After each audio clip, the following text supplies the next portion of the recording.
দলীয় ও জাতীয় পতাকা এবং দোয়া মাহফিলের মধ্য দিয়ে আনোয়ারাত বাংলাদেশ জাতীয়তাবাদী দল বিএনপির ৪৬তম প্রতিষ্ঠা বার্ষিকী পালনে।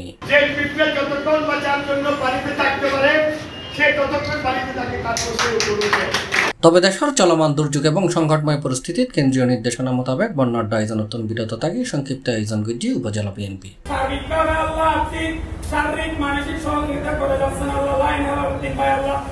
রবিবার সেপ্টেম্বরের ১ তারিখ উপজেলার চাতুরিচা মোহনী বাজারত বিএনপি দলীয় কার্যালয়ের সামনে উপজেলা বিএনপি এবং অঙ্গ সংগঠনের আয়োজনে দলীয় ও জাতীয় পতাকা উত্তোলন করা হয়। এতে প্রধান অতিথি আছিল আনোয়ারা উপজেলা বিএনপি সদস্য সচিব লায়ন মোহাম্মদ হেলাল উদ্দিন। অন্যান্যর মাঝে আরো উপস্থিত আছিল উপজেলা ও ইউনিয়ন বিএনপি এবং অঙ্গ সংগঠনের নেতাকর্মী।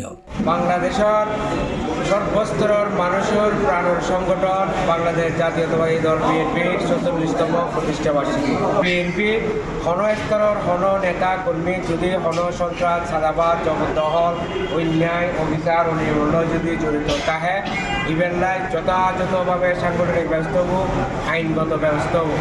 কারণ বিএনপি হলে মানুষের দল, মানুষের পাশে তাই করতে হবে। এরপর বোধ নিহতলর আত্মার মাগফিরাত কামনা এবং আহতলর সুস্থতা কামনা করি বিগত ১৫.৫ বছরত ফেসিবাদ বিরোধী আন্দোলন নিহতলর আত্মার মাগফিরাত কামনা ও ছাত্র জনতার গণ আন্দোলনত নিহতলর আত্মার মাগফিরাত কামনা এবং বিএনপির প্রতিষ্ঠাতা শহীদ রাষ্ট্রপতি জিয়াউর রহমানের আত্মার মাগফিরাত কামনা, চেয়ারপারসন বেগম খালেদা জিয়ার সুস্থতা এবং দীর্ঘায়ু কামনা, সাথে ভারপ্রাপ্ত চেয়ারম্যান তারেক রহমানের সুস্বাস্থ্য এবং দীর্ঘায়ু কামনায় মিলাদু দোয়া মাহফিল অনুষ্ঠিত হয়।